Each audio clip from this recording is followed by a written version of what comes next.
Resident Evil 9 Requiem is fantastic, amazing, spectacular, best-paced Resident Evil game ever made, quite possibly one of the best, period. Fantastic game. Capcom knocked it out of the freaking park. I think it's some kind of a masterpiece when it comes to action horror. It's incredible. Incredible game. So if you don't want spoilers, that's what I think of the game. So now I'm going to get into why I feel that way. So you've been warned. Spoilers, spoilers, spoilers. Okay, Resident Evil 9 Requiem. Here's the thing. 7 and 8. I thought 7 and 8 were good games. I did not love them. I liked them. And believe it or not, I liked Village even more than 7. Even though a lot of people really like 7. I thought it was a little more fun to play. But that one, even that one, was really, really messy. Kind of a mixed bag. I feel like there's this thing that 7 and 8 do where they have these opening acts, especially, Village especially, had a really long, really heavily scripted opening act that I just thought quite possibly the worst opening act in the entire series. Just not great. And what Requiem does right off the bat that makes it already one of the best games in the series for me is that it has quite possibly the best opening intro or opening hour in the entire franchise. I don't think there's any argument here. It's just really fucking good. No more of that scripted shit like at the start of 7 where you have to deal with crazy Mia for like what feels like 45 fucking minutes. And it just goes on and you have to deal with that every single time, you know. Or in Village, where you're just putting your baby to bed and your wife's pouring you wine, and and then there's all that shit with the villagers, and it just goes on before, like, to me, Village doesn't get good until Castle Dimitrescu, you know? And I feel like it's a problem both 7 and 8 had, where, like, even in the later portions of those games, there's always, like, these tight, scripted sequences. There's one too many, you know? And that is a problem I had with those games. You know, those games were at their best to me when they were just open-ended, classic Resident Evil environments, looking for keys, solving puzzles, conserving ammo, finding bullets, and going through all these cool open-ended castles or mansions or whatever. You know what I mean? That stuff, to me, when 7 and 8 got to that stuff, great stuff, you know? And I do think they're good games, with lots of memorable moments and lots of quality gameplay or whatever. But like 9 to me is the first time in a long time that a numbered entry in the series is so perfectly paced. I mean, it is the best, I say this without reservation, the best paced Resident Evil game in the entire franchise, aside from maybe one very short sequence towards the end, and I mean very short, involving that orphanage that they brought back from RE2 Remake, specifically. Aside from that, the entire game doesn't have a single dull moment or a single moment that I thought was, like, uninteresting gameplay-wise. Grace's sections are fucking fantastic. Leon's sections are fucking fantastic.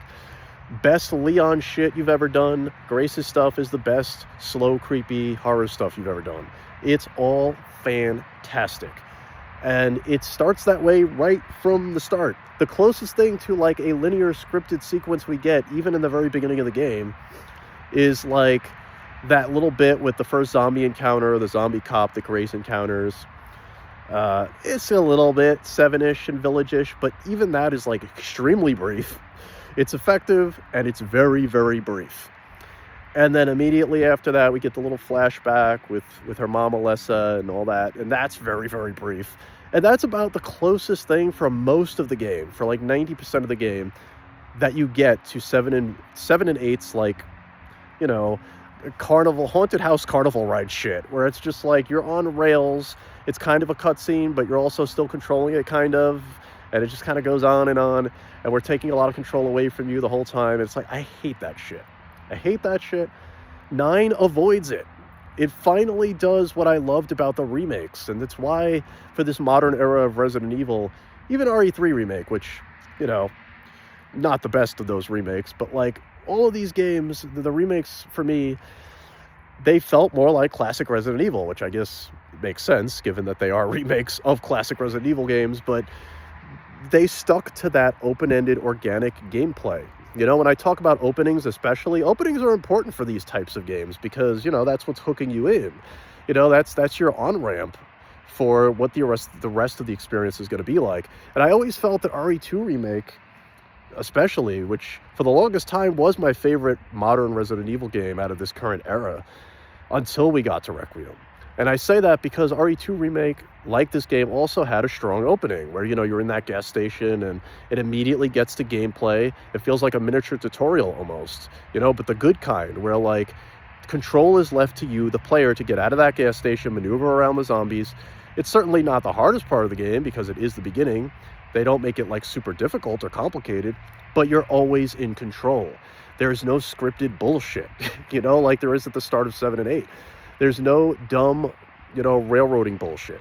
It's just, here's this creepy gas station that you gotta learn how to maneuver around the zombies in this very tight space so you can escape this one tight space before continuing on to RPD, you know? It's just a little, like, appetizer to what the rest of the game is gonna be like, and it's great.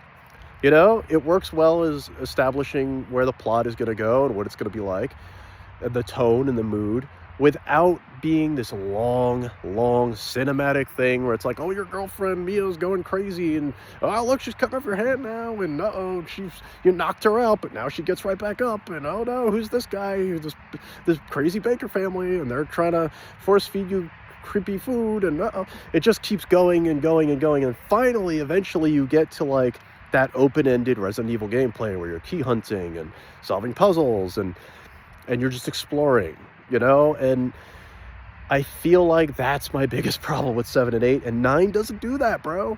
The whole opening, like, hour of this game is just switching back and forth between Grace and Leon, and I love how this game is paced because at the start, like I said, you get Grace, obviously.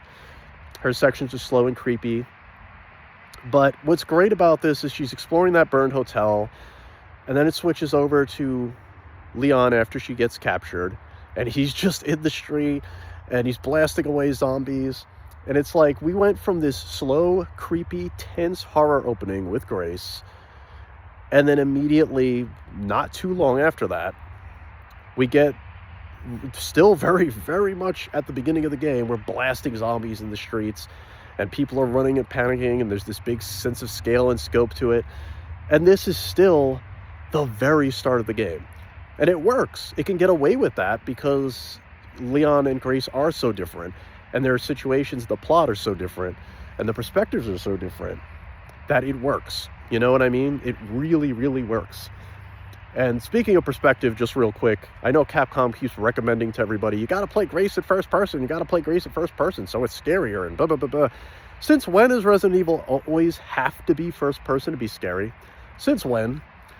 Let me just say right off the bat that if you're worried that somehow the game is less enjoyable if you play Grace in third person, I swear to you that is not the case. I played Grace's sections in third person the entire game. I think it looks better. I think it's more cinematic. I think the game's still terrifying regardless. I don't understand why you're giving us these options if you're gonna like push only one option on the player. It's kind of weird marketing. But anyway, I didn't have a problem with that. And I was very grateful to have the option to switch perspectives anytime or whatever.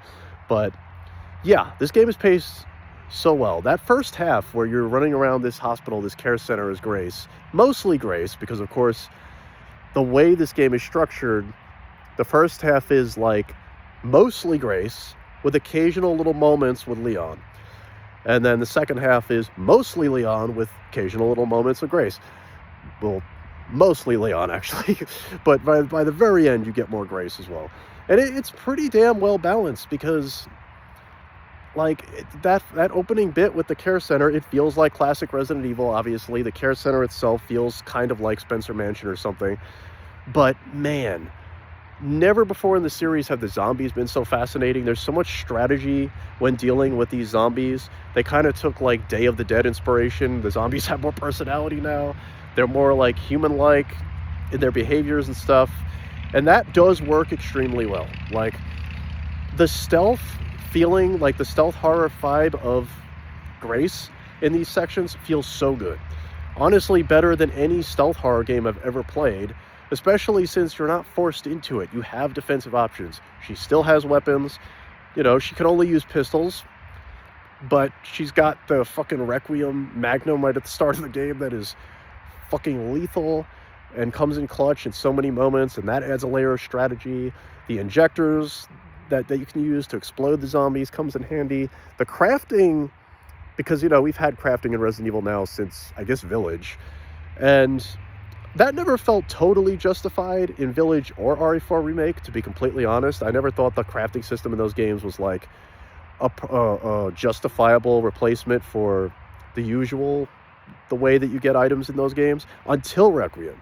Requiem has the best crafting ever, simply because, especially when you're playing as Grace, the strategy and the options you get from crafting, like more Requiem bullets or more injectors or whatever, really makes it more interesting, a lot more interesting. And I've heard some people say that even in this first half of the game, that the puzzles aren't good enough, or there's not enough brain teasers or puzzles or whatever that keep you like stuck for 20 minutes. I'll be honest with you, the enemies in this game, I thought the puzzles were fine, but the enemies in this game, in this care center hospital section especially, they make that first section of the game feel like a puzzle in and of itself. Just navigating around these enemies, especially the 2 stalker enemies we get in this first half, which are fantastic. Right up there with any like Nemesis shit or whatever. Best stalkers ever. Best stealth horror sections ever. But like, yeah, just navigating around the zombies in this game and all the weird personality like behaviors they have and stuff, and all the different ways they behave and react to you and react to other zombies, that felt like a puzzle in and of itself, bro. And it made the care center section of the game, it's honestly, when it comes to classic old school style Resident Evil gameplay, probably the best old school Resident Evil section in the entire franchise. You know, not since Spencer Mansion have I seen such a well-designed, intricately designed, like, it's really fucking good. It's really good. It's so tight. Level design is better than it's ever been. And it's so good, bro. The underground section where you're running around with those fucking electrical plugs, and you're like dealing with getting the lights back on and getting them off because that one stalker enemy that can't handle light but will keep coming back after you and it gets too dark. Fucking phenomenal. Just like, I've always said that when it comes to stealth horror, Alien Isolation has always been like my go-to thing to praise. That gets blown completely out of the water with this game, because this game, the stalker stealth sections of this game completely blow it out of the water. Far better. Games that are built around nothing but that pale in comparison to what I experienced with the stealth horror in Requiem, especially since you always have defensive options. You need to blast a zombie that's in your way, you can still do it. The shooting feels so good in this game, by the way, which brings me to the Leon sections, which are phenomenal. Like, just take Resident Evil 4 remakes, already polished up Resident Evil 4 gameplay, and just crank it up to fucking 100. Like, the hatchet is amazing. I love his melee. I love how he can grab weapons off the ground and just toss them at enemies. And even like the whole chainsaw thing, where at the start, like one of the fucking doctors in the hospital has a chainsaw for some reason. Don't know what the hell he's doing with the chainsaw, but it doesn't matter. Even like more gimmicky shit like that is fun in this game. You can pick it up yourself now and use it temporarily.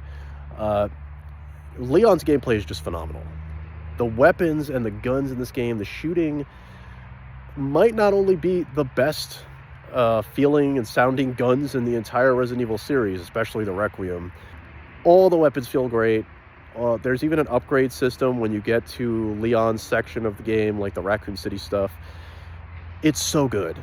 Better than it's ever been. Because even though you could argue there's like less of that stuff in Leon's gameplay in this game, there's less like, it's not as vast or expansive as Resident Evil 4 maybe, and maybe it doesn't have quite the level of variety that 4 had when it comes to bosses and enemies, but overall, less is more in this case. It's all killer, no filler. It doesn't wear out its welcome, and Leon's gameplay is just, it's more satisfying than ever because the shooting feels so good, the guns feel so good. It's like, I do hope in DLC or something they add a mercenaries mode, because there isn't one right now, but he feels amazing to play. I love that the hatchet can be sharpened at any time during gameplay. You don't have to worry about breaking knives anymore like you did in RE4 Remake. I think they turned to Monster Hunter for the best possible solution, which was, yeah, every now and then you got to stop and sharpen your hatchet. Kind of like the way you would sharpen a blade in Monster Hunter. It's like reloading a gun. It's great, you know? It's a great way to get around that. Parrying is still a thing, much like it was in RE4 Remake, but it's better than ever because your shit can't break now. So, fantastic. Like, holy shit. Headshots have never felt so good before or looked so incredible. Yeah, so, like, Leon's section, like, when he gets to Raccoon City, like I said, he mostly takes over the game by that point. I actually really liked the open-ended, like, semi-open world aspect of Raccoon City when you get to it. The little, like, objectives you have that send you all around, like, these different buildings and subway systems, and there's all sorts of, like, above ground, underground. At one point, you're going up a fucking collapsed building, and there's, like, breakable glass windows and shit that, like, you're running across, and you can shoot them to knock zombie soldiers down, and it's amazing. Like, I actually don't think there's a single boring section in this entire game. And even when it does turn into, like, just a kind of a shoot 'em up, there's even one point in this game towards the end where you're in the lab and you're, like, shooting actual human enemies. For the first, as far as I know, the first time in the entire Resident Evil series. Very briefly, but, like, I was like, shit, that's kind of crazy. But again, Leon is so much fun to control in this game that I honestly don't care. When it does turn into more of, like, RE5 or RE4 action, I was on board. Because, like, first of all, there's more than enough horror stuff in this game. Even towards the end, it kind of dips back into that before the very end, which I like. We finally get, like, at least one more good Grace section where there is some good stealthing and sneaking around liquors, and I loved it. I love that we don't completely get away from that, before the game is over. I think even when you get to Raccoon City and it is a big shift, we already got enough Leon peppered in the first half that I was ready for it. They kind of tease you with it in that first half, where it's like Leon sections in the first half, where it is mostly Grace. They're like little teases. You get little short 10 to 15 minute moments as Leon just blasting shit away, and I'm like, I'm actually really looking forward to getting to play more Leon shit, and I knew that would be the case. I knew it would be fun, but I let me tell you, man, even when the horror really takes a long break in the second half of this game and it becomes more of a shoot 'em up, it's the best shooting action Resident Evil has ever had, and I was not bored. I was not unhappy to be running around the city. It's even set largely during the day, so it's not even, like, super dark. They still managed to mix in, like I said, some subterranean environments. The giant spider bit right at the start of Raccoon City was really cool boss. And I like that the enemy variety starts to pick up as you get towards the later sections of the game as well. You don't go back to those, like, really unique quirky zombies from the first half, but again, whatever one section loses, when you transition from one thing to the next, the game throws something else amazing at you. And it's like, I didn't care if, like, okay, I'm out of the care center and that was really cool, and but I didn't find myself missing that section of the game, because when you get to Raccoon City, it's a whole different vibe, and it's just as good. It's just different. And not a lot of games pull that off, man, and Resident Evil, I don't think, has ever quite pulled it off as well as this game does. The narrative, I will say, the story, as far as the story for Requiem is concerned, like, I don't think it's, like, it gets a little weird, it gets a little convoluted towards the end in some respects, but it ends so strongly that I do think the story is actually pretty it's a lot better than I think it has any right to be. It's got maybe some flaws, but the first half especially has, like, this incredibly dark, mysterious, intriguing tone that I really loved. I love Grace Ashcroft. I love her as a character and how her nervous, anxiety-ridden dialogue compares to, like, her reactions to all the BOW shit and all the crazy stuff that she's never dealt with before, is a perfect foil to Leon, and how brooding and cool he fucking is in this game. Bro, Leon is like Batman in this fucking game, bro. When he's driving around that dark Porsche, and he's just like, every time he shows up in the story, it's just like the music kicks in, and he's like, bum, bum, bum, bum, bum. It's like, oh shit, it's Leon time. He's so cool in this game. He's so hardened.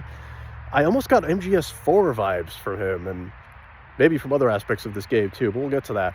But like, he felt like old Snake, you know? He's got this virus, he's got this infection, he's keeps injecting himself with stuff to keep going, and it's like, man, taking characters like this, legacy characters, iconic characters like this, and just aging them up always does wonders for like making them more interesting or more like compelling. And yeah, he's just a perfect foil to Grace, and I really love the dynamic between the two. It's good stuff. And even the new villain, Victor Gideon, I think is fucking great. I think he's really entertaining. He might be my favorite new villain in the series. He does run the risk of almost being sidelined by another villain that I'll get to, but like, he sticks around, and he is really good. Like, I love the fact that right from the fucking start of this game, in the banger opening, like, he establishes right off the bat what a grade A asshole he is. Just casually fucking popping random civilians with viral injections just from this little gun, and it's like, this bro just does not give a shit, man. He just does not care. Like, it's no big deal, you know? And he's right there in the street, and Leon's staring him down, and it's like, right from that moment, I was like, Victor's a great villain. This dude is great. Just how few fucks he gives. Because most Resident Evil villains, when you think about it in the series, are usually like puppet masters. They're usually like, you know, these big, bad, powerful, like, leaders or secret organization dudes that, like, are sitting in a control room somewhere and sending minions out. What I love about Victor is, like, this dude just right from the start is, like, he's just getting shit done. He's hands-on. He's hands-on with his evility, bro. And just does not give a shit about human life whatsoever. And his dialogue is creepy and cool, especially in that first half. All of the voice acting, all the performances in this game are like really fucking good. Much better than, honestly, I think the series has ever had. Grace is fantastic. Leon is fantastic. All the voice acting is like, they've upped their game with the voice performances, and it's fantastic. Like, and that brings me to the visuals as well, which, Jesus Christ, is the best looking Resident Evil ever made. It's the best looking, one of the best looking games, period. I mean, you gotta remember, this is the first Resident Evil game that's not cross-gen, that's not forced to be scaled down for like PS4 or anything like that. It's the first one that's been made from the ground up for current gen hardware, for PlayStation 5 and the new Xbox and all of that. So the result is that it looks insane. Like, the RE engine, yes, we've seen it recently in open world games like Monster Hunter Wilds or Dragon's Dogma 2, but those are big open world games, and you can tell the engine is buckling with those games. They still look great, but they're buckling a bit, because this engine works so much better for smaller, tighter games like this. And good lord, it looks so good. The fucking hair physics, bro. It sounds silly to make such a big deal of it. I don't care, but when it looks this good, like, they have mastered hair physics. The characters look so CG and so lifelike, even when you're just seeing them from behind most of the game. Looks so fucking good, bro. The set pieces, the incredible set pieces, like, when you get to that laboratory that you got to escape from as Grace, and she's like scuttling and running and falling over the floor and shit in third person, and like you can actually see her getting stained with blood all over when the fucking crazy blood effects, the fucking blood's cascading down the stairs like a fucking waterfall, and she's like climbing out of it covered in blood, stained all over her fucking skin and hair, and it actually, the tone of the blood and the color of it actually looks different depending on whether it's on her skin or on her hair. I'm sorry, maybe it sounds morbid to make a big deal of that. It is a Resident Evil game, but the graphics are insane, bro. Like, I've never seen a game just look this lifelike, and it does make, obviously, for a gory, scary game like this, a lot more intense because of that. Like, no matter what you're playing it on, it's shocking how good this game looks. I played it on base PS5, and I'm told if you have PS5 Pro especially, it's like light years ahead of anything. Like, crazy, bro, crazy. Um, yeah, and speaking of like the set pieces, like the fucking bike chase, there are fucking parts of this game where it almost goes full Uncharted. And I usually don't like comparing anything I enjoy to Uncharted, because those are shallow fucking games. But here's the thing. That bike chase you get to right after Leon's open-ended Raccoon City bit is one of the most visually spectacular vehicular chases I've ever seen in a video game in the history of this medium. Not since, like, the chase sequences in MGS4 have I seen anything so insane. And, like, what's incredible about it and why it works, it's basically just a glorified turret sequence. You know, you're shooting and the acceleration is done for you and you're just kind of maneuvering around obstacles. But it looks so spectacular, feels so good, is so well visually directed and fun and simple. And, like all the great stuff in this game, doesn't overstay its welcome. And it comes, the reason why moments like that work in a game like Resident Evil 9, whereas they feel excessive and annoying in something like Uncharted, where you're just getting constant, you know, set pieces like that, it works in RE9 because whether you're escaping from the lab as Grace and there's blood shooting out everywhere, or you're on the crazy motorcycle chase with Leon in Raccoon City, it works because those are payoff moments. Those are amazing visual payoffs that are simple in the gameplay side of things because you spent hours prior to that just exploring that hospital, or hours running around Raccoon City blasting the heads of zombies and backtracking back and forth to collect items. You were doing meat and potatoes gameplay that had a lot more involvement and was a lot more complex and asked a lot more of the player. And after spending hours doing that, then you get those amazing payoffs. Then you get like, oh, it's a crazy set piece. Oh shit, a crazy sniper sequence or a cool stuff that, like, you know, is like 90% of a Call of Duty campaign. But like in Resident Evil 9, those are just really awesome payoffs. And they're better set pieces than any of those games I mentioned. Partly because they're used sparingly, because they only come at certain points in the game. They're not overused. So they don't overstay their welcome. They don't get boring and mundane. And also because they're fucking spectacular payoffs to loads and loads of, like, deeper gameplay. You know what I mean? So it's like, it's fantastic. It's just so satisfying. And again, that's what I love about the pacing of this game. Like I said before, like a lot of people have been saying, there's never a single section of this game where I felt like, you know, something went on too long or something got boring, or the best sequences like the hospital or the open-ended Raccoon City bit with Leon, like those sections are the longest sections, but they're also the deepest sections with lots of exploration and key hunting and great combat and gameplay, and it's all just really, really good, you know? They found a way to make everything in this game meaningful. Every section feels like it belongs. Even when you get back to RPD, you know, the big nostalgia moment of this game, and yes, I did in fact get chills with that sequence. I didn't know how effective it would be for me, especially since it's modeled obviously after RE2 Remake, which is not that old. You know, we already kind of got, it's crazy because we already kind of got that RPD nostalgia and revisited the RPD with RE2 Remake, you know, for old school fans like me who've already visited Raccoon City Police Department twice already. You know, I've already had that nostalgia gushing of returning to it in the remake.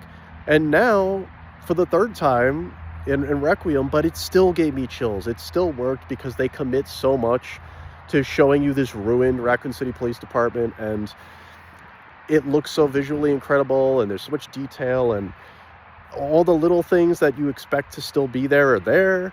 There's lots of good Easter eggs and little things to look for. It's like, it's not a long section by any means, and that's why it's good. It doesn't overstay its welcome. It doesn't suddenly become a nostalgia game necessarily.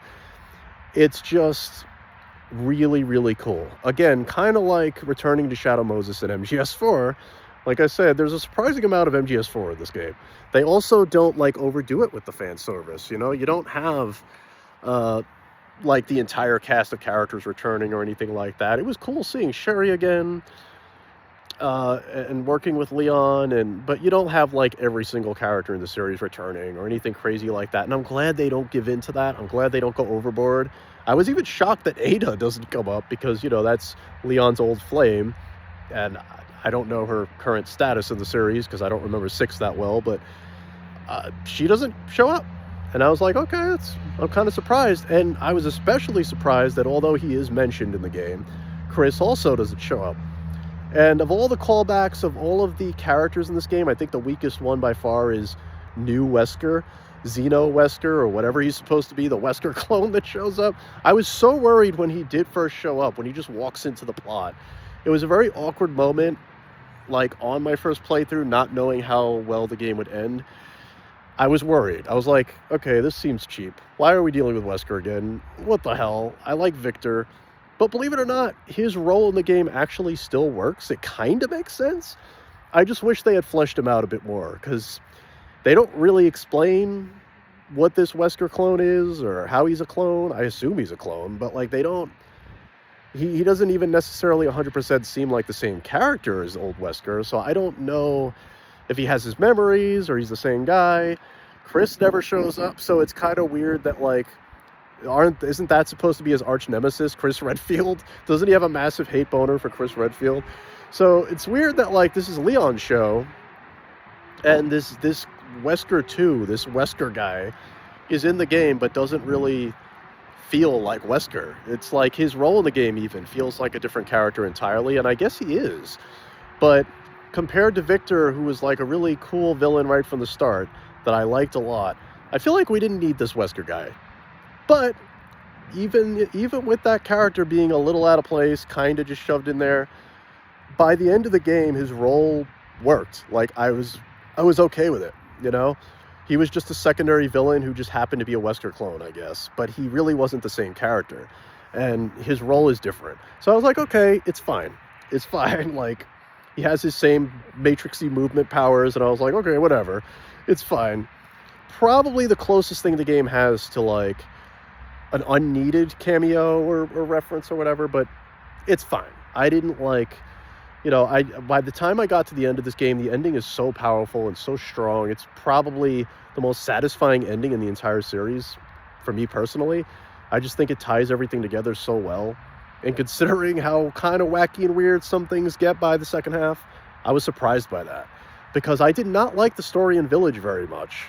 I didn't like it at all. I thought it was convoluted and kind of silly, and Chris's role in that game to me was disappointing and didn't feel right. So I was very impressed and very pleased with how this game ends. I will say there is another gripe and another criticism I have that is very weird, very strange for people who, obviously, if you're listening to this, you hopefully finished the game, but the multiple choice ending that comes out of nowhere regarding Elpis is stupid as hell. Capcom, I don't know why the fuck you did this. I picked the wrong one, the canon bad ending, right from the destroy Elpis, whatever, because I didn't quite fully understand what the hell this Elpis thing was. And when it's revealed, when you get the right ending, it makes sense and you get a really good ending. But if you guess wrong the first time, thank God, like, Capcom immediately tells you, oh, you could reload immediately and just get the better ending if you want, if you didn't like that really crappy one. And I'm like, what was the point of even putting that secondary ending in there? Why did you give us this multiple choice ending? Worst multiple choice ending ever. It almost feels like a troll. It almost feels like Capcom was just kidding the players. I don't know what they were thinking, but it's bad. Like, that multiple choice ending thing is bad. If you get it wrong, Leon dies, he gets his head blown off, and Grace literally has this one pitiful line, I wish I could have saved you, Leon. I wish I could have saved you. Oh, well.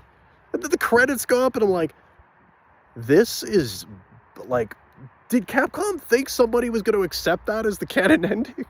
Because here's the thing, not only does that ending just kill off Leon and does nothing for the story at all. You get no satisfaction, no tying things up. You don't even get a final boss with that ending. Thank God you can instantly just reload right at that point where you're making that decision and just make the right decision. But then you get a crazy final boss, you get a very satisfying ending, and it's very uplifting, and it's a happy ending. What makes no sense is why include that second ending in the first place? Why have a multiple choice? Why not just have a cutscene where Grace just puts in what she's supposed to and you get the, like, it makes no sense, bro. After just talking about Expedition 33 and how that game handled multiple choice endings extremely well, and in a thoughtful way where both endings could be potentially satisfying depending on how you look at it, don't give me the option to get different endings if the bad one is like really bad, like pointless. There's no reason to even try that.